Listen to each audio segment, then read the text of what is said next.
الحمدللہ آج تک ایسے کسی پٹے کے ڈالنے کی ہمیں نوبت نہیں آئی، مولا آخری عمر تک نہ لائے۔ ہماری دعا تو یہی ہے، اے اللہ رب ذوالجلال آخری سانس تک اگر ہمیں غلامی عطا کر تو قدمان مصطفیٰ کی غلامی، اور رسول پاک کے نالین پاک کا واسطہ جو سر پہ رکھنے کو مل جائے نالے پاک حضور، تو پھر کہیں گے کہ ہاں تاجدار ہم بھی ہیں۔ ہمارا تو بس اتنا ہی ہے، قادری غلامی پر فخر کرو، نسبت غوث پر فخر کرو۔ اسی لیے اعلیٰ حضرت نے کیا کہا دربار رسالت میں جانتے؟ وہ اعلیٰ حضرت جنہوں نے 1000 سے زیادہ کتابیں لکھی، 55 علوم و فنون پر جنہیں مہارت ہے، علم قرآن میں، علم تفسیر میں ذخیرے رکھ دیے، کنز الایمان دیا، فتاوی رضویہ دیا، یہ سب رکھا تھا۔ عبادتیں اپنی جگہ پر، صدقات و خیرات اپنی جگہ پر، ایک مہینے میں پورے حافظ قرآن بنے، یہ سب فضیلتیں اپنی جگہ پر۔ لیکن رسول اللہ کے دربار میں جب وسیلہ پیش کرنا ہے، اعلیٰ حضرت یوں نہیں کہتے یا رسول اللہ مجھے قبول کر لے، میں نے فتاوی رضویہ لکھا ہے، میں نے ترجمہ قرآن کنز الایمان رکھا ہے، یا رسول اللہ قبول کر لے میں نے ہدایت کے بخشش لکھی ہے، بلکہ اعلیٰ حضرت کہتے ہیں تیری سرکار میں لاتا ہے رضا اس کو شفیع، تیری سرکار میں لاتا ہے رضا اس کو شفیع جو میرا غوث ہے اور لاڈلا بیٹا ہے۔ وسیلہ بھی بارگاہ رسول میں پیش کیا تو کس کو پیش کیا؟ دربار غوث کی نسبت ایسی اعلیٰ حضرت کو حاصل تھی، تبھی تو سر چڑھ کر کے بولتے تھے۔ میرے عزیزو آج ہم نے محسوس کیا جس کے سینے میں قادری نسبت آئے گی انشاءاللہ وہ حق سر چڑھ کر بولے گا، سر چڑھ کر بولے گا، کیونکہ اس منبر پر غوث پاک کھڑے ہوتے تھے جہاں بڑے بڑے وقت کے سلاطین بھی آیا کرتے تھے، بغداد کے ایسے خلیفہ بھی موجود تھے جنہوں نے ہزاروں کو موت کے گھاٹ اتارا۔ اس سرزمین پر غوث پاک جب بیان کرتے تھے تو کسی کا خوف نہیں تھا۔ غوث پاک جب گئے تھے تو حضرت ابوبکر حضرت عمر کا نام لینے پر وہاں کے خلیفہ کوڑے مارتے تھے، شیعہ تھے۔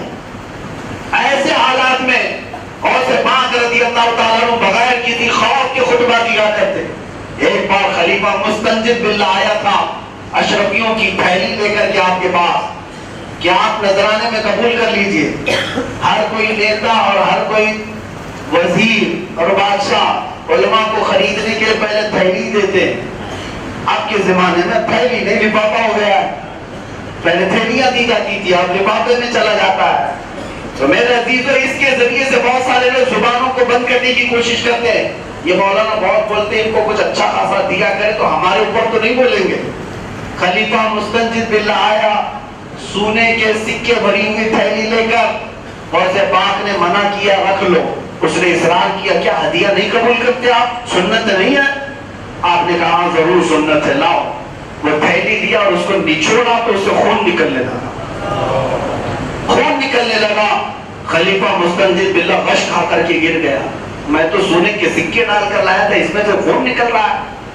تو جب اٹھا تو غوث پاک نے فرمایا کہ اگر تیری نسبت کا مجھے خیال نہ ہوتا تو اتنا خون اس سے نکالتا کہ تیرے دربار تک پہنچاتا۔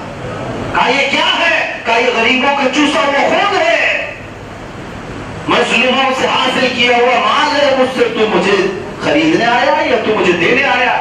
وہ طائب ہوا، سچی توبہ کیا، غوث پاک کا مرید بنا، اور اس کے بعد سرکار غوث پاک رضی اللہ تعالیٰ عنہ نے پوری خلافت کے نظام کو اصلاح کے ذریعے سے ایسا سنوارا کہ ایک خلیفہ جب توبہ کیا تو اس وقت کے جتنے گورنر ظالم تھے سب کو کہ علماء کا سیاست سے کیا تعلق ہے، آپ سیاست پہ کیوں بولتے ہیں؟ میں کہتا ہوں علماء ہی سیاست کے حقدار تھے، تو تم آج آ کر کے زبردستی بیٹھے ہو۔ ظاہر سی بات ہے ہمارے ہاں، میں اب یہاں علماء کو کہتا ہوں، علماء سیاست کا مطلب تم کیا سمجھو؟ یہی سیاست جھوٹ بولنا، دھوکہ دینا، گنڈا گردی کرنا، گنڈے پالنا، لوگوں کو ڈرا دھمکا کر کرسی حاصل کرنا، سیاست اس کا نام نہیں ہے۔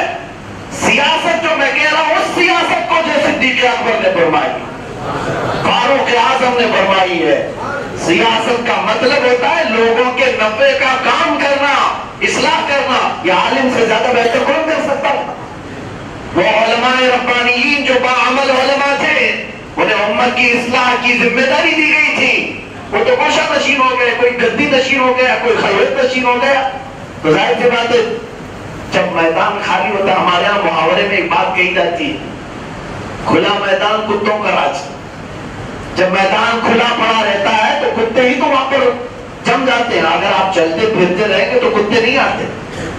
آج ایسی حالت، جس میدان سے آپ دور جائیں گے وہاں جاہل آ ہی جائیں گے.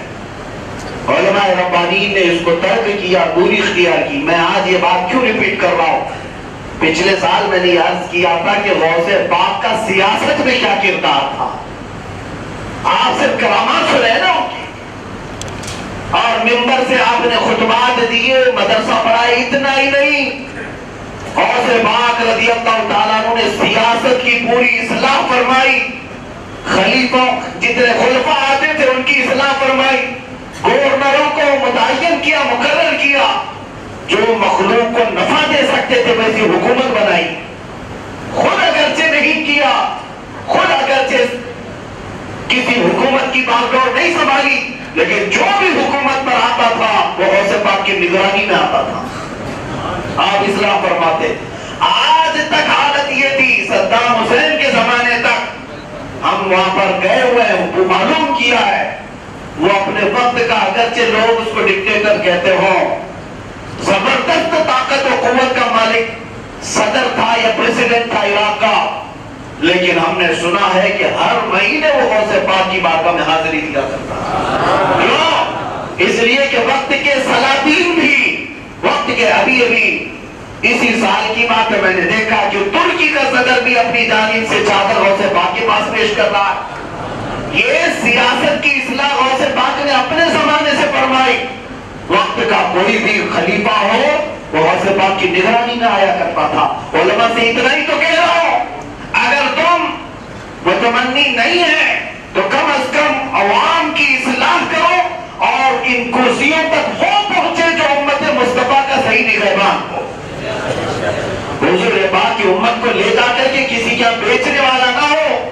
ہم نے ایسے بہتوں کو ووٹ بھی دیا، نوٹ بھی دیا، اور پھر آج کیا کر رہے ہیں سب کو پتا ہے. یہ جن لوگوں کے پیچھے جے وجے کہتے ہوئے پکارتے ہوئے چلتے رہے ہیں، مسلمانوں کب تک زندگی گزارو گے؟ کب تک ایسی غلامی کی زندگی؟ اپنے حقوق سمجھو. آج یہی ایک مظلوم قوم مجھے نظر آتی ہے جن کا کوئی ریپریزنٹیٹیو نہیں رہ گیا سوائے چند لوگوں کے. ایک آدھ لوگ پارلیمنٹ میں بات کرتے ہیں امت کے لیے، امت کی بھلائی کے لیے، باقی سب وہاں اور بھی بہت سارے اسلام کا لباس پہنے ہوئے، ان کے منہ میں کیا چیز لگی ہوئی ہے؟ کسی نے تالا لگایا، چابی لگائی ہے، روٹی رکھی ہے، گھی رکھا ہے، کیا رکھا ہے؟ یہ بات آج درد سے اس لیے کہتا ہوں کہ آج ہمارے ملک میں ایسے حالات پیش آ گئے کہ سنگی اور آتنکی میرے نبی پاک کی شان میں بھونکنے لگ گئے کھلے. اور 27 MP بیٹھے ہوئے ہیں ممبر پارلیمنٹ میں. کیا کرنے بیٹھے ہو آپ؟ کرسی چاٹنے کے لیے بیٹھے ہو؟ پورے ہندوستان بھر میں کتنے MLAs ہیں، بدنام مسلمان صحیح، تمہارا کسی بھی فرقے سے تعلق کیوں نہ ہو، لیکن اے لوگوں مجھے بتاؤ، جو کرسی تمہیں ملی ہے اس کرسی پر بیٹھ کر دل پر ہاتھ رکھ کر کے بتانا کلمہ کس نبی کا پڑھا ہے. ظاہر سی بات ہے تم نے بھی تو محمد رسول اللہ ہی کہا ہوگا نا، لا الہ الا اللہ محمد رسول اللہ. اگر اسی نبی کا کلمہ پڑھے ہو تو اس نبی کی عزت تمہیں اتنی بھی پیاری نہیں کہ اس کے اوپر آنچ آئے، لوگ حملے کرنے لگے تو تم اپنے اثر اور رسوخ کا بھی استعمال نہیں کر رہے، بات تک نہیں کرنا چاہتے. آج یہ سب سزا ہے تمہاری بھی ہماری بھی. ظاہر سی بات ہے جو امت کی ترجمانی نہیں کر سکتا، ایسے گدھوں کو بٹھاؤ گے تو امت کو بیچ کر ہی تو آئیں گے. ظاہر سی بات ہے. اور اسی لیے ایک حکیم نے کہا تھا بازار میں جاؤ، یہ اس میں کوئی ایسا نہیں ہے کہ کوئی شریعت کا مسئلہ ہے. اس حکیم نے لطیفے کے طور پر کہا تھا جانور اگر تمہیں لینا بھی پڑے تو بازار میں سے گدھا کبھی نہیں خریدنا یہ سوچ کر کے مال اٹھاتا ہے، لے کر جاتا ہے، آتا ہے، بلکہ کتا لے لینا کم سے کم تمہاری حفاظت تو کرتا ہے، بھونکتا ہے دوسروں پر اور تمہاری حفاظت تو کرتا ہے. اسی طرح یہ مثال میں اس لیے عرض کر رہا ہوں کہ بعضوں کو ہم نے گدھا بنا کر کے بھیجا ہے، وہ زندگی پر پارٹی کی غلامی میں اپنی شب و روز گزار دیے اور غلامی کا پٹا پہن کر کے دنیا سے چلے گئے، اور ایسے حمال بن کر کے رہ گئے. ارے میاں وہاں اوپر والے لوگ ناراض ہو جائیں گے، کچھ نہیں بول سکتا، کچھ نہیں بول سکتا. اس سے بہتر تھا کہ ان زندگیوں سے آزادی حاصل کرتے اور اپنے ضمیر کو مردہ تو نہیں کرتے، اپنے دلوں کے اندر موجود باتوں کو ختم تو ایسے ہی زیر زمین دفن تو نہیں کرتے، کھل کر کے آتے. ذات مصطفیٰ پر، اسلام پر، قرآن پر، اللہ کی ذات پر جب بات آ رہی ہے تب ان کے سامنے اب اور کون سی تمہاری مصلحت اور حکمت رہ گئی. عزیزان گرامی وقار، اب میں اپنی گفتگو کو سمیٹتے ہوئے ایک نصیحت ضرور کر کے جاؤں گا. بعض لوگ ہمیں یہ صبر کی تلقین کرتے ہیں، مولانا صبر بھی تو سکھاؤ، صبر سکھاؤ لوگوں کو کہ جو کچھ بھی ہو رہا ہے تھوڑے دن صبر کریں، سب ٹھیک ہو جائے گا تب ہم بھی کچھ کریں گے. تمہیں پتہ نہیں ہے یہ بزدلوں کی باتیں. صبر کرنا کس وقت ہمیں بتایا گیا؟ ہاں روٹی نہ ملے میں کہوں گا بیٹا صبر کر لے، پانی نہیں ہے صبر کر لے، سبزیاں نہیں مل رہی ہیں صبر کر لو، گھر باہر نہیں ہے صبر کر لو، کپڑے زیادہ نہیں صبر کر لو. ہر چیز پر میں تمہیں صبر کی تلقین کروں گا، لیکن مصطفیٰ کریم کی عزت پر حملہ ہو پھر ہم نہیں کہیں گے صبر کرے، بلکہ پھر ہم یہ کہیں گے کرو تیرے نام پہ جاں فدا. یا رسول اللہ کو ایک چاند کیا ہے، اگر وہ کرو تیرے نام پر سب کو وارا کرو. یہ صبر کی بات نہیں ہوتی. سیاست کی بات آئی ہے تو میں اس طرح جذبات میں آپ کے سامنے یہ بات عرض کیا کہ سلطان الاولیاء غوث الاعظم دستگیر نے سیاست جو دین ایوبی کے نام پر، دوسری طاقت ابھر کر کے نکلی ارطغرل غازی کے نام پر. یہ غوث پاک کی کرامات میں بتا رہا ہوں، یہ غوث پاک کی سیاست اور ان کی اصلاح کا نتیجہ ہے. یہ خلافت عثمانیہ جس سے قائم ہے، خلافت عثمانیہ کے جو موجد اعلیٰ موری سے اعلیٰ رہے، یہ سب کے سب تربیت یافتہ رہے شیخ اعظم محی الدین ابن عربی کے. ابن عربی کون ہے؟ یہ غوث پاک کے روحانی بیٹے ہیں. ان کی تربیت سے ایک خلافت عثمانیہ کی شکل آئی پوری دنیا میں، جس نے 650 سال خلافت قائم کی، سلطنت قائم کی. اور دوسری طاقت ابھر کر آئی تھی صلاح الدین ایوبی کے نام پر، اور تیسری طاقت آئی تھی، یہ بھی غوث پاک کی سیاسی اصلاحات کا ہی نتیجہ تھا، شہاب الدین غوری کے نام پر، جو سرکار غریب نواز کے ذریعے سے غوث پاک رضی اللہ تعالیٰ عنہ کا. یہاں پر بھی میں تفصیل میں نہیں جا رہا ہوں، آپ کو یہ بات بتا رہا ہوں، ان کی سیاسی اصلاحات کے نتیجے پر 3 بڑی طاقتیں اس دنیا پر آئی ہیں. ان کا تینوں کا کنیکشن غوث پاک کے دربار سے ہے، تینوں کا کنیکشن، اور تینوں اپنے وقت کے ایسے شیر تھے جن کے بارے میں یہ کہنا بالکل مجھے سچ لگتا ہے. چاہے وہ صلاح الدین ایوبی ہو، چاہے وہ سلطان عثمان غازی ہو، چاہے وہ شہاب الدین غوری ہو، ان تینوں کا حال یہ تھا. ان پر یہ بات کہنا مجھے بالکل برابر لگتا ہے. کیا دبے جس پہ حمایت کا وہ پنجہ تیرا، شیر کو خطرے پہ لاتا نہیں کتا تیرا. غوث پاک کے دربار کی یہ نسبتی تھے اور پوری دنیا ان سے خوف زدہ تھی، پوری دنیا ان سے خوف زدہ تھی. تمہیں پتا ہے فلسطین کے یہودی اور عیسائی اور یورپ کے عیسائی اور یہودی، یہ لکھی ہوئی کتابوں میں بات ہے، ماں عیسائی ماں اور یہودی ماں اپنے بچوں کو سلاتی تھی رات میں یہ کہہ کر کے بیٹا سو جا صلاح الدین آ جائے گا.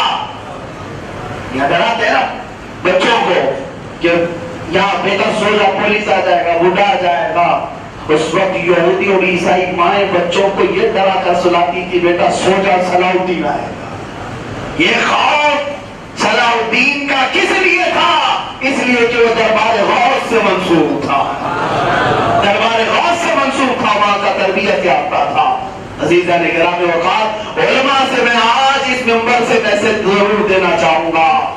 آج اللہ تعالیٰ نے آپ کو علم دیا ہے، عزت اور وقار عطا کی ہے، نیابت مصطفیٰ عطا کی ہے، تو اس کا صحیح معنوں میں استعمال کریں. یہ نہیں کہ کسی نیتا کے پاس جا کر 5000 روپے لے کر کے آ جائیں کہے کہ ہم اپنی قوم کو آپ کے حوالے کر دیں گے. نہیں، آپ ایسی بے نیازی دکھاؤ کہ وہ تمہاری قوم کا لیڈر ہوگا جو امت مصطفیٰ کی صحیح معنوں میں ترجمانی کرے گا, حضور کی امت پر آئی ہوئی تکالیف کا ڈٹ کر مقابلہ کرے گا, وہ تمہارا لیڈر ہے, وہ تمہارا ہیرو ہے.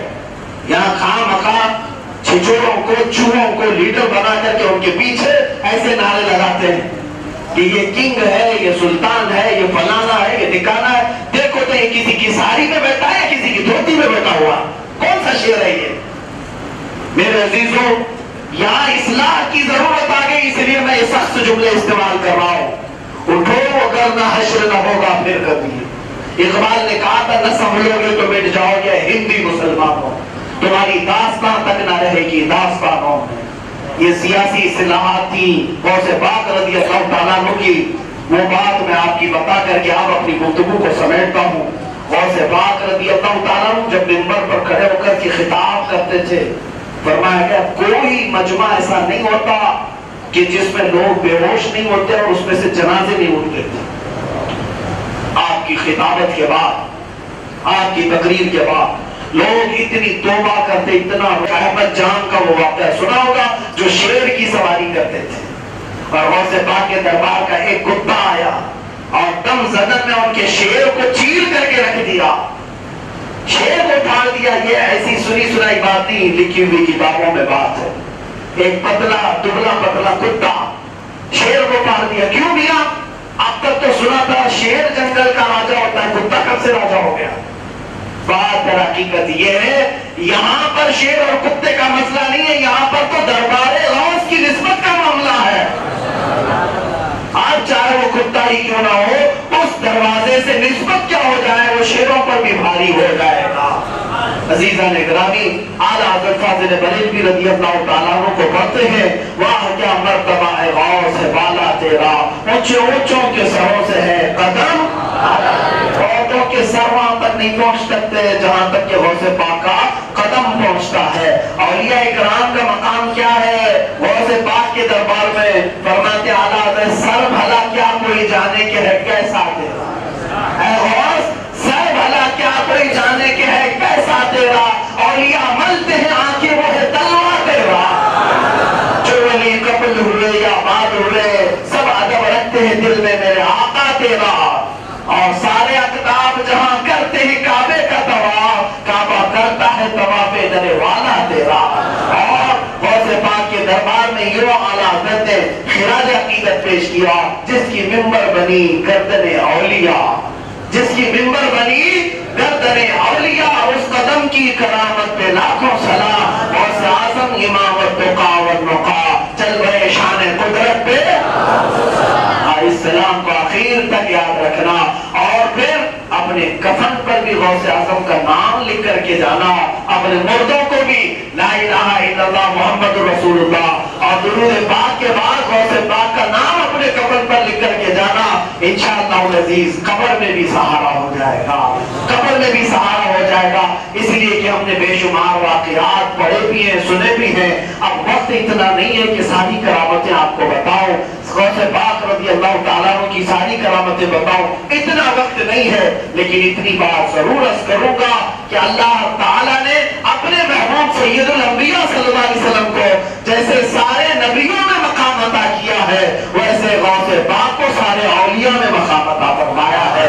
اور سارے نبیوں نے جس طرح محمد رسول اللہ کو معجزات عطا کی ہے, غوث پاک رضی اللہ تعالیٰ عنہ عکس جمیل ہے مصطفیٰ کریم صلی اللہ علیہ وسلم کے. اور آپ نے خود اپنے قصیدے میں بھی کہا سارے اولیاء کسی نہ کسی نبی کا پرتو ہوتے ہیں, اور میں الحمدللہ محمد مصطفیٰ کا پرتو بن کر آیا ہوں. مولا ہمارے گردنوں پر غوث پاک کی قادریت کا پردہ آخری سانس تک قائم ہو جائے. ہم سب کو قادری غلاموں میں رکھ مولا, قادری کر قادری رکھ قادریوں میں اٹھا, قادری کر قادری رکھ قادریوں میں اٹھا.